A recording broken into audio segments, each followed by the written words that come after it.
Administrator Dean Criswell, who has been on the ground in California and will provide further details on the federal response. I wanted to take a moment to remind everyone in this room and who's watching at home that this is not about politics. This is about people. This is about humanity. People who have literally lost everything: homes, schools, and businesses, entire communities burnt to the ground, treasured artifacts like personal photos, precious family heirlooms, and other priceless belongings all reduced to rubble. And I know there's many of you, your colleagues out there, who are on the ground trying to cover all of the disastrous moments that we're seeing on the ground with this event. And I hope you all are being safe out there. We need to be thinking about Californians, their priorities, and how we can all come together to support them. From Maui to North Carolina to California, we have seen that these disasters do not discriminate. So it is on all of us to show these people, to show folks in California, some compassion as they are reckoning with an unimaginable disaster. While nothing can bring back what many have lost, the president and his administration are continuing to use every tool at our disposal to help fight these fires and ensure that the communities impacted are able to recover. The president has received regular briefings on the fires, and at his direction, his team has been in constant contact with their state and local counterparts from the day the fire started. Just last night, he spoke separately with Governor Newsom, Senator Schiff, Congressman Sherman and Lieu, Mayor Bass, and LA County Supervisors Solis and Barger to discuss the latest updates on the wildfires across Los Angeles. And earlier this week, the president was in California, where he received briefings from personnel on the ground and met with firefighters who are on the front lines of this response to ensure they have the resources they need. As soon as the fires broke out, FEMA approved fire management assistance grants to reimburse California for firefighting costs, and the president immediately approved the state's request for a major disaster declaration for California, allowing impacted communities and survivors to immediately access funds and resources to jumpstart their recovery. As you just heard from the president moments ago, we have made some progress over the last 24 hours. Overnight, local, state, and federal firefighters partially contained some of the largest wildfires. There is still a long way to go, but we will continue to be with the people of California every step of the way. Other actions the Biden-Harris administration has taken is to support local firefighting efforts include 5 U.S. Forest Service large air tankers operating in Southern California with an additional tanker en route, over 20 federal firefighting helicopters performing operations in the area in support of state and local firefighters. Additionally, 2 air firefighting system units are being deployed from each of the California and Nevada National Guards, and 10 Navy helicopters with water buckets are en route from San Diego. And Colorado is providing assistance from the mobilization of aviation assets as well as fielding of 50 engine companies to assist with firefighting on the ground. As always, we stand ready to provide further support as needed, and we urge residents in the affected areas to remain vigilant and heed the warnings of local officials, especially if you have been ordered to evacuate. And to everyone impacted by this tragedy, please remember that we see you, we are with you, and we will do everything within our power to get you the help that you need. With that, I will turn it over to the FEMA Administrator, Criswell. The floor is yours. Thank you, Corrine. Good afternoon, everybody. You know, I just want to start by telling everybody that has been impacted by these devastating fires that my heart is with each and every one of you. And I know that you continue to face these fires as they are still working to bring them under control. And unfortunately, this will probably be a life-changing event for so many of you. But FEMA is here along with our entire federal family to help you through this recovery process. We are going to continue to support the state and the local jurisdictions, the local first responders, as they continue to try to contain this fire and eventually extinguish this fire. I arrived on the ground yesterday, as Corrine said, at the direction of the president. I had an opportunity to meet with Governor Newsom and Mayor Bass. We discussed what their immediate needs were, as well as began the conversation about what their recovery needs are going to be. The governor, the mayor, and I had an opportunity just before this to also brief the president and the vice president about what their concerns are, about what their needs are going to be, and provided an update on the current status of the firefighting operations.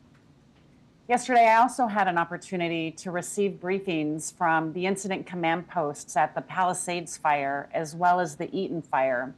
And I think the most important thing that I want to make sure I continue to get across to everyone is this situation is still very dangerous. It is still very dynamic. The winds have died down today, but as I just got a weather briefing at the county EOC, the winds are going to increase again in the coming days. And so people still need to stay vigilant. They need to listen to their local officials. They need to heed their advice so they can keep themselves and their families safe. I also want to just take a minute to commend all of the amazing and heroic work that the firefighters are doing around the clock to fight these fires. They have been working night and day. I had a chance to speak with several of them, some of them whose homes have also been lost or their families have had to evacuate. Yet they still show up every day supporting their communities, trying to keep them safe. And I just want to say thank you. I want to thank all of them for their heroic efforts because they are making a difference. Now, while the National Interagency Fire Center continues to provide resources to support CAL FIRE and the Los Angeles County and City Fire Departments, FEMA is also supporting the recovery efforts. We're supporting those that have been impacted by this fire. I even met with the SBA administrator here just briefly, who is also here to support them, businesses and individuals that have been impacted by these fires. With the quick major disaster declaration, residents can now register and begin their recovery journey. Some of the immediate things that we can provide to them are to cover the costs that they're incurring as they have been evacuated, helping to support what their longer-term shelter and housing needs are going to be. We can also help support crisis counseling and disaster unemployment. These are just a few of the programs that we have. We have many more, and I encourage everyone to begin that process by registering now. Recovery from these fires is going to be complex. I've seen many disasters throughout my 4 years in this role. This is certainly one of the worst that I have seen. And the debris removal alone is going to be one of the major things that we have to accomplish, that the state has to accomplish to get this recovery journey started. And that's why when President Biden authorized 100% reimbursement for the first 180 days is really going to set the stage to jumpstart this recovery for these communities. I had a chance to drive through some of the communities that were impacted as well. And it's not just the homes that are lost. We've seen schools that have been destroyed, businesses, small businesses, religious institutions. These are things that we are going to be able to help with temporary facilities like temporary schools to help get children back into the schoolhouse, but also any other emergency measures as they begin the work of permanent repair. Thousands of homes have been destroyed, and we continue to hear the numbers change, but know that this is going to be a long-term recovery for all of these individuals that have been impacted. And as I told the governor and the mayor yesterday and today, I assured them that our programs, our staff, the entire federal family are going to be here with them, alongside them, helping them achieve the outcomes that they need to not just rebuild these communities, but also rebuild them in a way that's going to make them stronger and more resistant to the types of weather events that they have been experiencing. This recovery journey is going to be long, but we are going to be there with them to support them every step of the way. And with that, Corrine, I'm happy to take some questions. Thank you so much, Administrator. Go ahead, Steve. Thanks, Corrine. Thanks, Administrator. I hope you could speak to whether your agency has enough money currently to fund the immediate response needs, or is there a need to go to Congress quickly to get additional funds? And then separately, 10 days out from the presidential transition, what steps are underway at FEMA to ensure that what has been done so far, what's going to be done in the coming days, is sustained at the career level and beyond, into the new administration? Thank you. Yeah, with the recent supplemental, FEMA received $27 billion. And so we are now able to continue to support the ongoing recovery efforts for all of the disasters that we've been supporting, to include now the immediate response and the initial recovery efforts that are going to be needed here in California. So we're very grateful for the bipartisan support from Congress to give us that additional funding so we can meet the needs of the individuals that have been impacted. And as far as going through the transition, we have an amazing dedicated workforce of women and men that are going to be able to continue to support them. Our regional administrator here has worked many fires across several different administrations, and we are going to work day in and day out to continue to support them through the authorities that are given to us through the Stafford Act. Thank you, Administrator, for taking our questions. I wonder, realistically, how quickly will people be able to obtain these temporary living quarters? What are you doing to set those up? Where are you setting them up? And how are you making sure to get in contact with people that may need those temporary shelters? Yeah, so the first step that everybody needs to do, there's two things. They need to register for assistance with FEMA so they get in our system and we can continue to work with them on a case-by-case basis, because we know that everybody is going to have an individual and unique need, and they need to contact their insurance company, because their insurance company may also provide alternate living expenses. We have a suite of tools, and one of the biggest tools and the best resources we have is reimbursing individuals for either the hotel costs that they're experiencing right now, or if they find a place to rent, reimbursing them for rental assistance. Given where we're at right now, we know that there's going to be a lot of rental resources, and that's going to be the best resource and the best tool that we have to support the families that have been impacted. But we have other tools in our toolbox. And so, again, we want to work with everybody individually because we know that everybody's situation is going to be different, and we're going to apply the right tool for their particular situation. Thank you, Administrator. I know you can't obviously put a dollar sign on this, but can you just help us put into perspective a bit how you think the cost of this may compare to the cost of other recent natural disasters?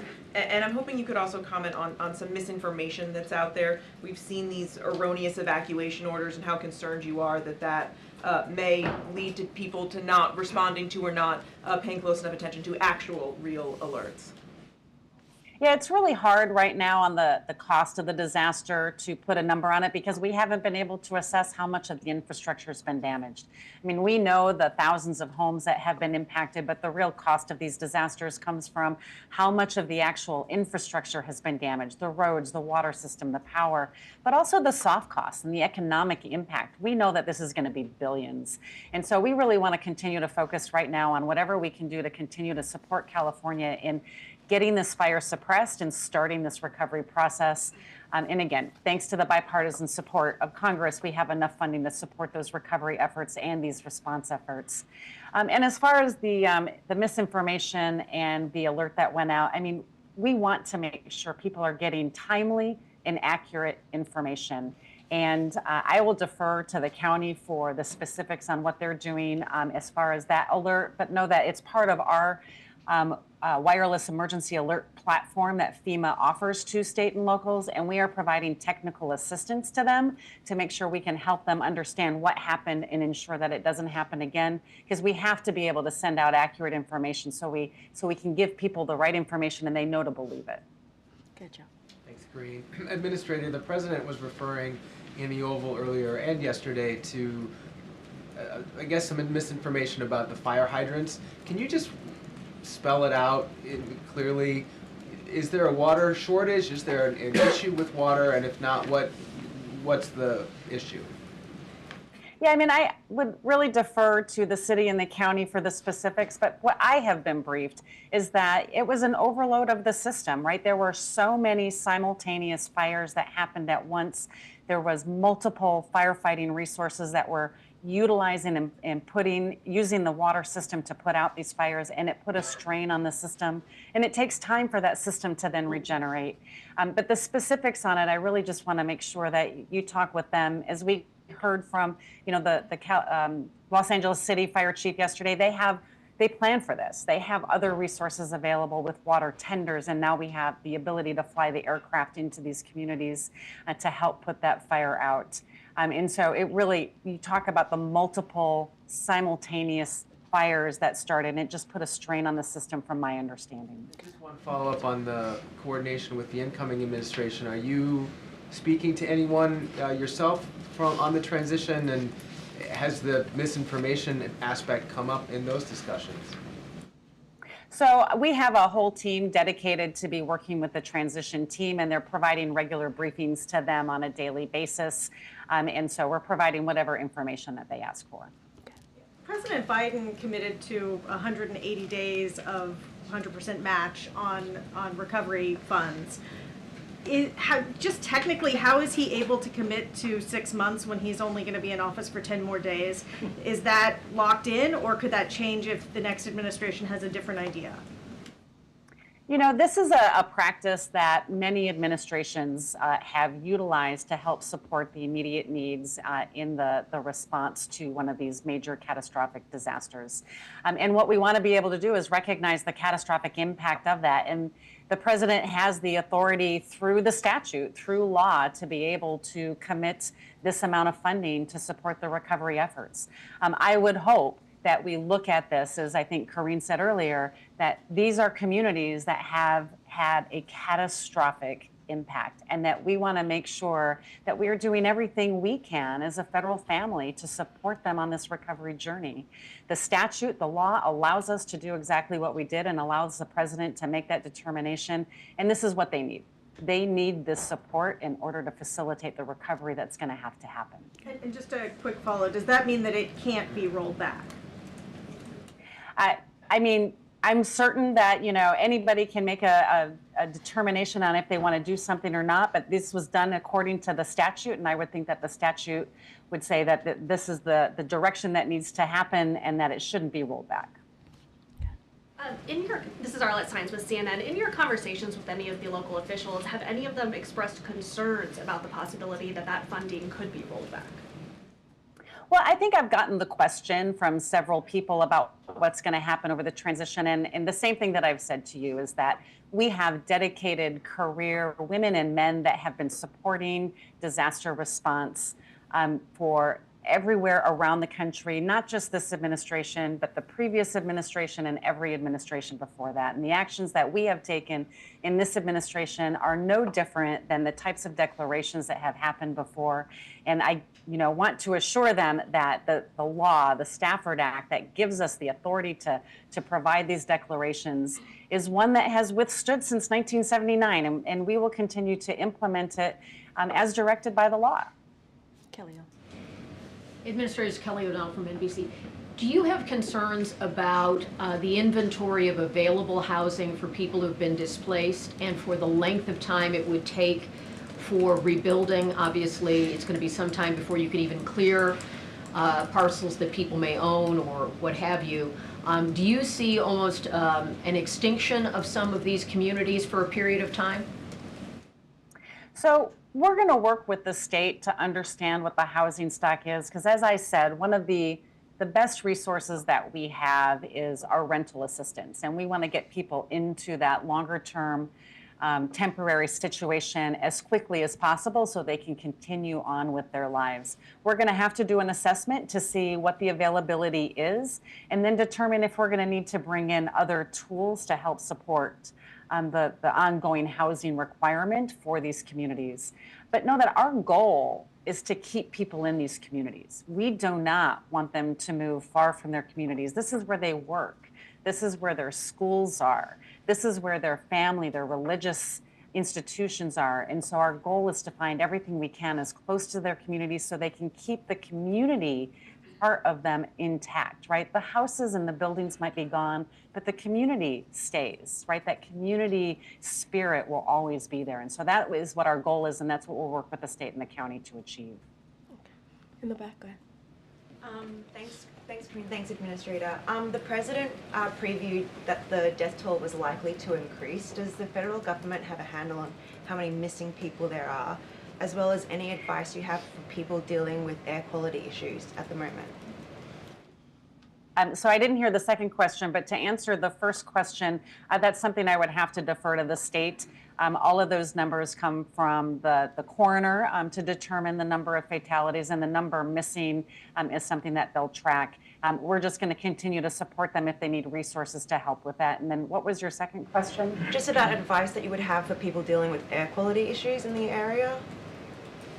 With their what issues? Air quality issues in the area. Oh, What's air your quality, advice? What's air your quality advice to issues. folks on the ground? Again, listening to your local officials, there's definitely air quality issues around the area. And, you know, the beauty of the wind dying down is that they can get better control over the fires, but it also doesn't blow the smoke out. And so there are definitely a lot of concerns from across the area here about what the air quality is going to look like. And so they need to make the decisions that's best for them. And I know that the departments of public health at both the county and the state are providing information and guidance. And I would have them listen to them for what the best resources are for them to protect themselves from the air quality impacts from these fires. Okay, we're going to wrap it up. Go ahead. Thank you, Administrator. I'm curious, as you're briefing the incoming administration, are there specific steps you are recommending that they take in this response, given how long-term it's likely going to be? Yeah, that's something that, I mean, our career staff that are here on the ground in California that are going to be back at headquarters, they will continue to work through all of the requirements to support the recovery efforts. And as the incoming administration comes on board, we will give them an update as to where we're at with the status and any challenges that we're finding and the direction and the vision that we need to do to achieve the governor, the mayor's outcomes for this disaster recovery, but all of the disaster recoveries, right? We had 179 disaster declarations just last year alone. And so our team that has been working these day in and day out for the last 4 years will continue to do so within the new administration. Okay, last question. Thank you, Kareem. So as the rebuilding gets underway, will there be any requirements around fire-resistant building materials to be used and other safety measures that, you know, construction folks should adhere to? I just want to make sure I heard the question. As the rebuilding begins, are there going to be requirements on how they rebuild? Did I hear that right? I'm sorry. Yes, on fire resistance. Yeah, fire resistance. Yeah, so one of the things that we can do to help support these communities is we do have mechanisms through our mitigation programs, whether that's in the public infrastructure that's getting rebuilt or through our hazard mitigation grants that the state can offer. As they rebuild, we want them to rebuild in a way that helps make them more fire resistant. And so we encourage the use of that flexibility within our authorities to make sure that these communities are stronger to face any future events that they might see like this. Okay. All right, Administrator, since we have 10 days left, I wanted to be sure to say thank you so much for your service. It's been an honor to work with you. Please stay safe in California. And again, thank you so much. Thanks, Corinne. Thanks, everybody. Oh, I have actually two more things, and then I'll get to questions. So I'll quickly turn to Venezuela, where Maduro once again demonstrated his complete disregard for democratic norms and proceeded with his illegitimate inauguration. As President Biden emphasized during his meeting with President-elect Edmundo Gonzalez Urrutia on Monday, January 6, we believe that it is essential that the will of the Venezuelan people is respected. In coordination with our partners, we've given Maduro and his representatives every opportunity to restore democracy, but they haven't. So today we are building on all of our previous actions and taking further major actions. We announced new sanctions on key Maduro-aligned officials as a part of our efforts to hold them accountable, and we imposed more visa restrictions totaling nearly 2,000 individuals. We also increased the reward amount to $25 million for Nicolas Maduro and his so-called Minister of Interior as part of the Department of State's Narcotics Rewards program, only the second and third to have the largest amount allowed. It is important to note that we are taking these actions alongside similar actions taken by Canada, the European Union, the United Kingdom, to demonstrate a message of solidarity with the Venezuelan people and further elevate international efforts to maintain pressure on Maduro and his representatives. Today, Maduro finds himself more alone than ever, with few friends in the region and in the world and around the world. And before I get to your question, just one more thing. I did want to highlight some good news we received this morning. The final jobs report for the Biden-Harris administration was released today, and a remarkable 250,000 jobs were created last month, defying expectations. Additionally, the unemployment rate ticked down to a low of 4.1%. This is the only administration to gain jobs every month. We had 0 months with job losses. This was no accident. President Biden's administration has delivered the strongest recovery in the world and laid a strong foundation for years to come by investing in America, empowering workers and unions, lowering costs, and supporting small businesses. Over 16.6 million jobs created, the lowest average unemployment rate of any administration in 50 years. Record high employment rates for working age women, and lowest black-white unemployment gap on record. Inflation down faster than almost any other advanced economy, and incomes up almost $4,000. And again, this was no accident. This is because of the president's leadership. And as the president said, our nation faces an inflection point. Do we continue to grow the economy from the middle out and bottom up, or do we backslide to trickle down economics? And that is a question that we have to ask. In the meantime, we'll continue with this briefing. Go ahead. Thanks, Karine. First off, yesterday the Senate advanced the Lincoln-Riley Act, which passed the House. If it's presented to him before he leaves office on the 20th, would the president sign that bill or veto it? So I'm not going to get ahead of what's happening. I know there was a procedural vote that happened in the Senate. I'm going to let the process play out. Let the senators do their work on that. I don't want to get ahead of that. So we're going to let it play out. I'm not going to get into hypothetical on this right now. The administration also often puts out statements of administration policy where it stands that you're not putting one out here. Well, the process is still playing out, and so we're going to certainly follow all of the latest developments on this, and so we want to evaluate the bill. We haven't done that yet. We want to evaluate the bill certainly at the end of that process, and then we will have more to say. I just don't want to get ahead of it right now. And the president of the Oval said he'd be speaking to us later today about Russia and some other issues. Is that going to happen? So we'll have more to share with all of you on what the president's going to be speaking on. Certainly, we'll share that shortly. He'll be speaking today. That's what the president said, and that's what we're working out. Lastly, it's customary for presidents often to leave office with a final press conference. Does the president, how does he plan to schedule one for his final week in office? So I don't have anything to preview right now at this moment. As you know, as you just mentioned, the president took questions today. He took questions yesterday. He's going to certainly continue to engage with all of you by taking your questions, as he's done multiple times recently. I don't have anything to preview about a press conference. Go ahead, Mary. Do you or does the administration have any response to Donald Trump's sentencing earlier today? So, look, we're going to focus, as one of the reasons we had Administrator Criswell in the room, as you all know, and you guys have done a very good job, certainly some of your colleagues who are out there on the ground, covering this disastrous, catastrophic fire. And so the president wants to continue to focus on that. That's what we want to continue to focus on. We're not focused on what occurred today, certainly with the court decision. We are, and we've been saying this, I know it's probably ad nauseum, we've been saying this, that we are running through the tape, and I think we have proven that almost every day. Certainly in 2025, we've been pretty busy. And so that's going to be our focus. What can we do to continue to deliver for the American people? What can we do to make the lives of the American people better? And that is our focus, not going to speak to the decisions made in the court today. Okay. Two questions, Karine. One on Meta. Meta made a decision this week about doing away with its fact-checking for Facebook and its other platforms. Does the White House have a reaction to that? So we've been pretty consistent here over the last 4 years when any corporation or company makes a decision, a private company, to be more specific, makes a decision, we just are not going to comment. So I'm not going to comment on this. And so just going to leave it in that realm. But look, social media, I'll say this, social media companies make their own rules about content moderation.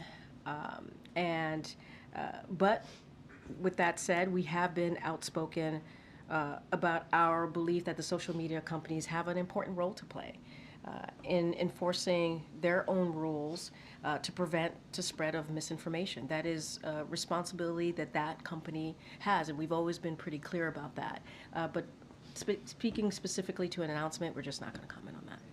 I mean, I understand, but that is something that you guys have been outspoken about, and they're making a change on it. So Yeah, but I we've guess all- it's something I thought maybe you would want to comment on. I mean, look, we talk about social media companies having a responsibility. We've always said that. We've all been really clear about that. We've also been clear that policy decisions that are made by private companies, we're not going to speak to those specific in announcement, but we can speak broadly on our belief and how we see their responsibility. And that's as far as that we've always gone, and we're not going to go beyond that.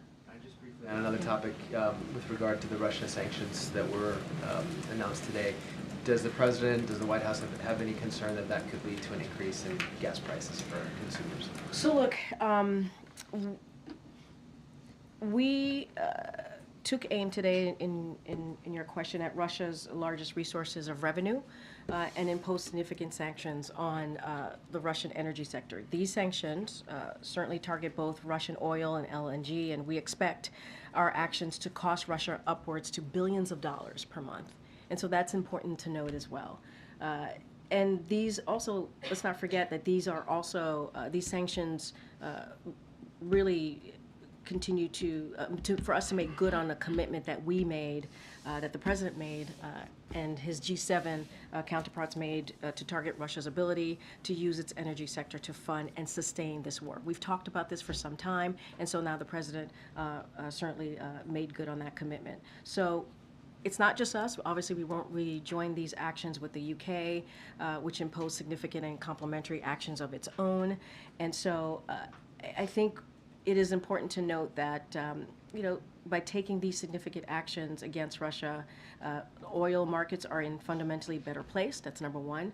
And number two, the U.S. economy is a fundamentally better place as well. And so that's why we took this action now.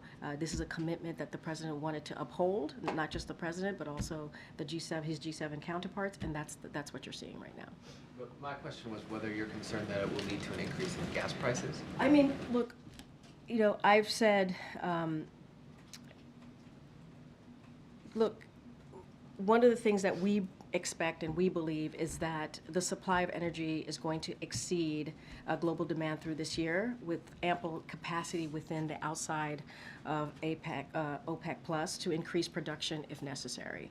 So since the start of Russia's war, benchmark oil prices have fallen almost $35 per barrel, and average U.S. gasoline prices have dropped from roughly $4 to just $3 per gallon. That's because of the actions that this President has taken.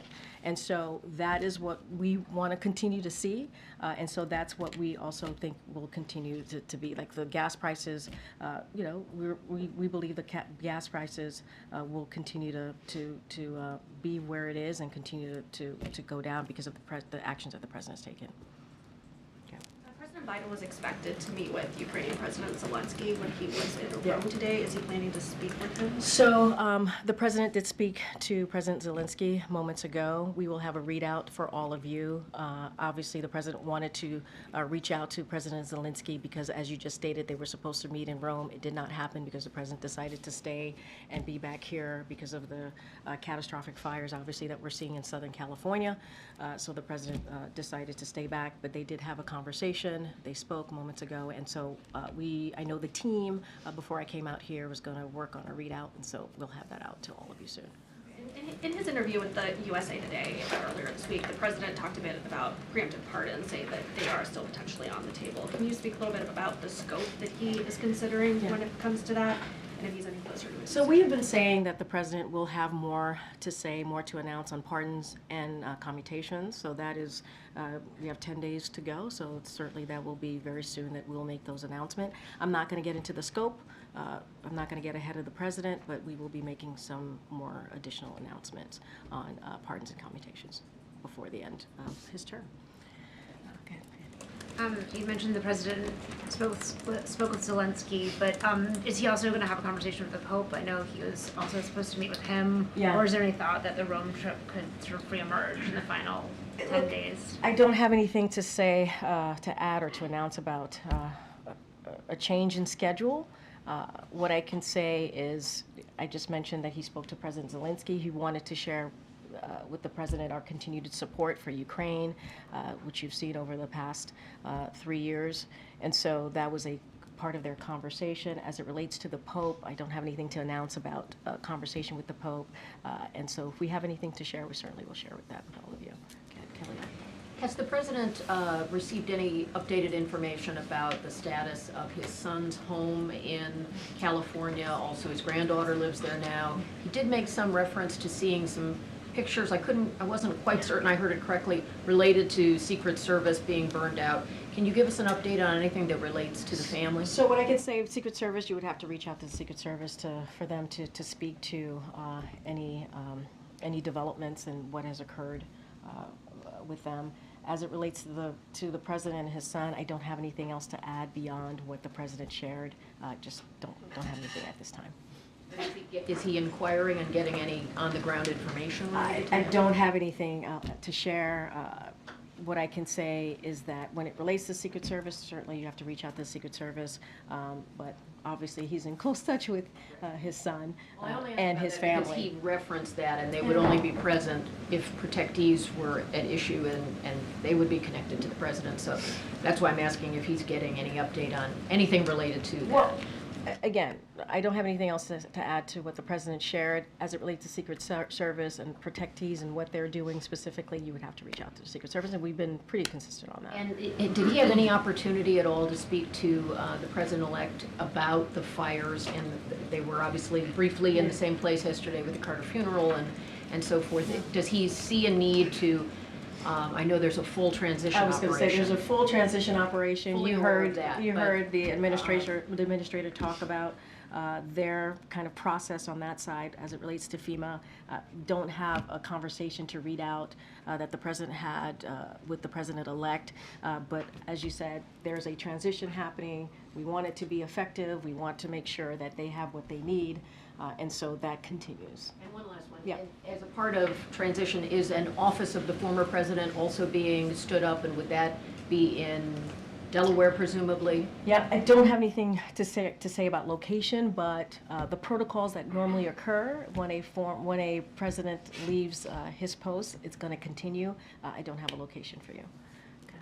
And just briefly, we talked about the president's family being affected by this. The vice president's home was also under an evacuation order. Any update there on her home? in Yeah, Los I mean, Angeles area? it's devastating. This is her city, her neighborhood, and her state.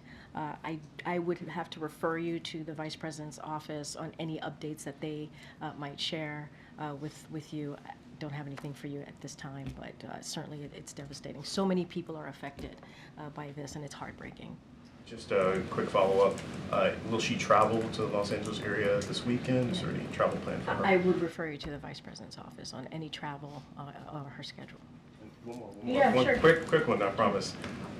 So we talk about the transition. Have you hosted any conversations with your immediate successor? And when will your final briefing take place? I'm sure you guys are all very excited about that. No, I'm just So I have not had a discussion with my successor. I'm letting the transition team kind of manage that process and just doing my job, focusing on my job on behalf of the president. And we will have a briefing next week, and certainly we will share that with all of you to say goodbye. All right. I agree. A couple of topics, if you don't mind. First, on Venezuela, you mentioned the sanctions that the administration is putting on Venezuela in its final 10 days. Are you in discussions with the incoming administration about policy towards Venezuela, and are you expecting those sanctions to hold once Trump does take office? And so, look, I can't speak to what the next administration is going to do or not do, what I can say is, and I believe Jake Sullivan talked about this when the National Security Advisor talked about this a couple times, whether in a gaggle here at the podium, saying that they are in constant communication with their incoming counterparts, the NSC is, and so I'm sure those conversations are happening on that side of things with the transitioning. I can't speak to what the next administration is going to do or not do, but we are in constant communication with the transition team here is in constant communication with their transition. Well, their transition team is in constant communication with our folks here. Just another one on Havana syndrome and AHIs.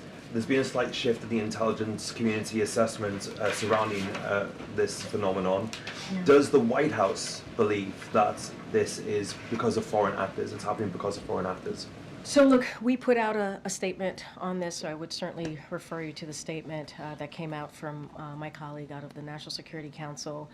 What I will say is the intelligence community assessment is one element of an interdisciplinary approach this administration has taken to getting to the bottom of these incidents. We believe it's important to do so and ensuring our colleagues receive the support and care they need and that they deserve. So the IC's updated assessment is a product of an ongoing analysis.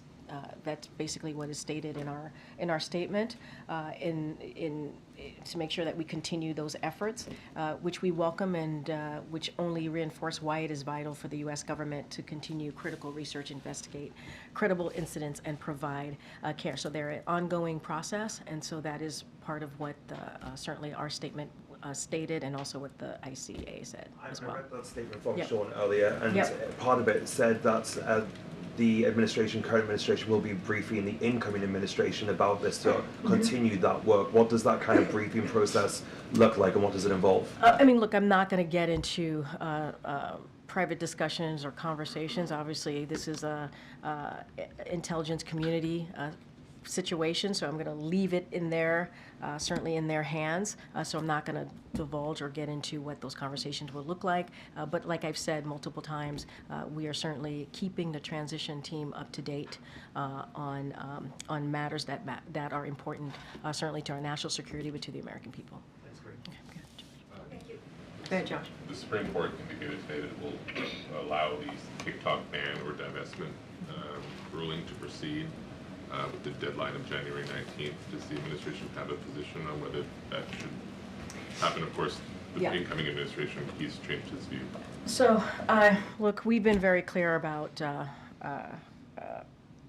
our position. Obviously, the president signed the bill, and we believe it's not a ban, it's a divestment, and obviously there are provisions in that on how to move forward. It's in the courts. We've allowed that process to play out. I don't have anything else to add beyond that. Divestment happened in 9 days. I mean, it seems like it's door number one at this point. I mean, look, we've been very clear where we stand on this. 9-10 days, I would certainly leave it up to TikTok to speak to that. Going back to the Russia sanctions, can you walk us through the thought process on this? Is this, the President-elect has obviously made clear his desire for some sort of deal to end the fighting. Yep. Is this trying to set the table for that by ratcheting up pressure on Russia? Another way of asking that is, why not do this earlier than now? I mean, look, this is, as I stated, this is a commitment that was made by the president and the G7 counterparts, his G7 counterparts, and we've always said that we were going to find ways to put pressure on Russia. We've always said that it is up to Russia to end this war. They can do it today. And we've been, I think, pretty clear on that. This is not the first sanctions. We've done multiple sanctions over the past almost 3 years as this war has gone on. And so this was, it wasn't just us. This was also in coordination with our allies and partners. And so that's what you saw. You saw UK make an announcement as well. But we've been clear. We've been clear that we were going to take actions. And so that's what you see from this administration. But this is not the first one, right? We've done multiple, as I just stated, actions before, and we want to make sure that we hold Russia accountable here. But by definition, you made the choice not to do these specific actions, which are pretty significant. Yeah, they are significant. For a You're right. couple of years. So why not? Well, you know, Again, I why just didn't said. you do it a year ago? No, Why I hear now? you. What And changed? again, in my answer to you just moments ago, it's not just us. This is also being done with our G7 counterparts. This is essentially a group effort, and that's what you're seeing today. I know I have to, go ahead. Thank you, Corinne. Do you have updates on the American citizens that are being detained in Venezuela? The Maduro government claims one of them is an FBI agent, if you can confirm.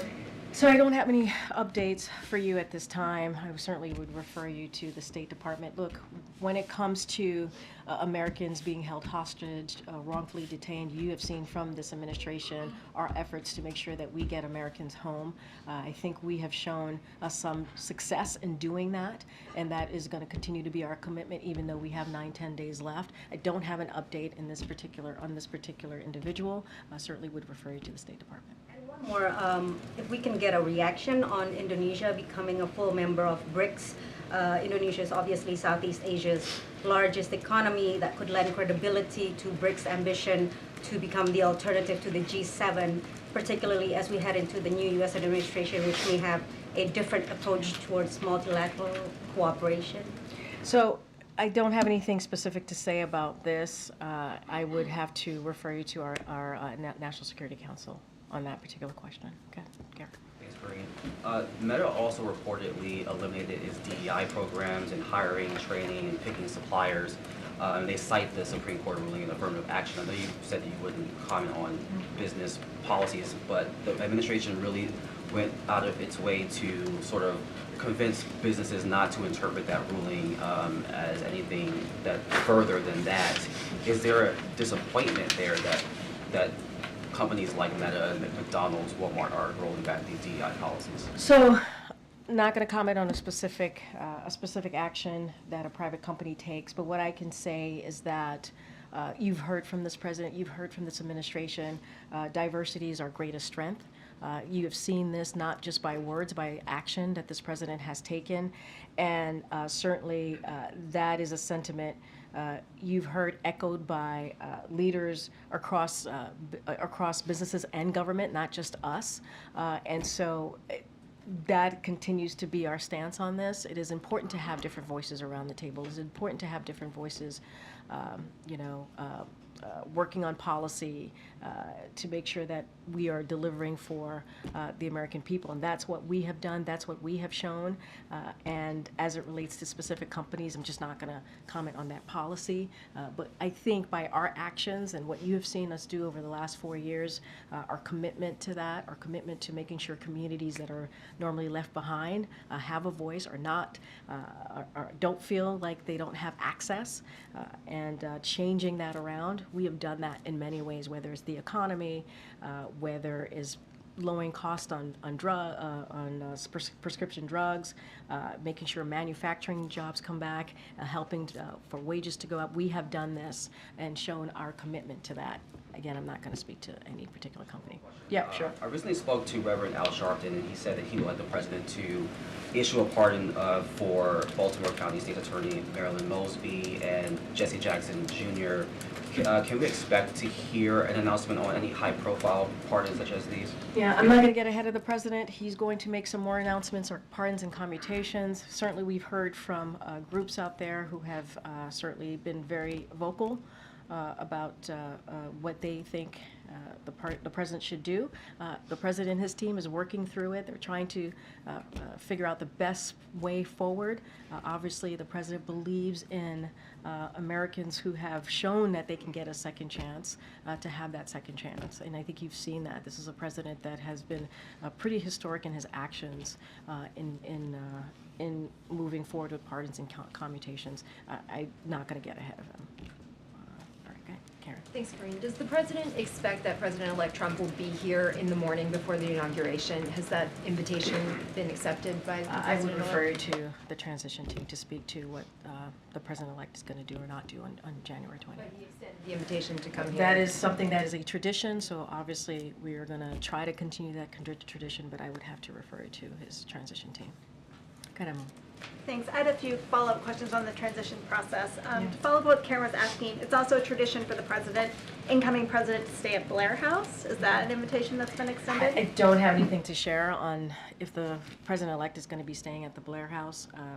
What I will say is we certainly are trying to continue the traditions here. We want this to be an effective, efficient, peaceful transfer of power. Once we have more to share, certainly would share from our end of things, and anything that's related to the president-elect, I would refer you to the transition team.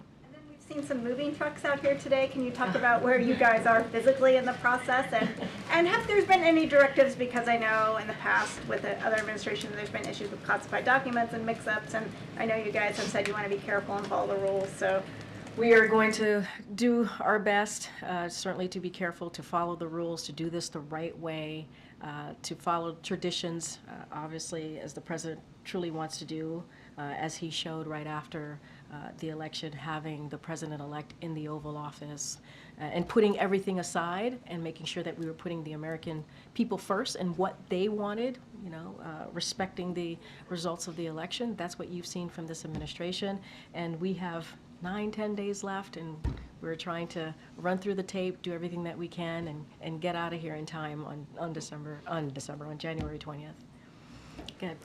Speaking of the days left, Monday the president's going to deliver this capstone speech on foreign policy at the State Department. I just wanted to sort of see what you could share from a preview. Is this sort of a defense of his foreign policy? Is it a warning to allies, or advice that he wants to give the incoming administration? How should we kind of view the speech that the president's going to give? Well, as I've stated many times already at the podium, as it relates to the pardon commutation, I'm not going to get ahead of the president.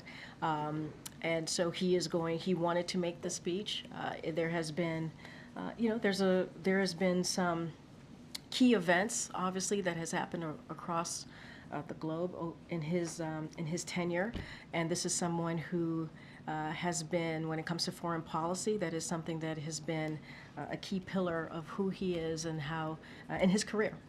And let's not forget, 50+ years as a public official, elected official. And so he has some thoughts on the future, not just of the country, but how this country moves forward as a leader when you think about global events, important global issues. And certainly he will lay that out. I don't want to get ahead of him, but you could reassure there are major events happening right now. The Russia's war in Ukraine, the Middle East, and many other Indo-Pacific, many other important matters that he's going to certainly lean into, but I don't want to get ahead of the president. All right, thanks everybody. We'll see you next week. Any reaction to the Title IX ruling, Kareem?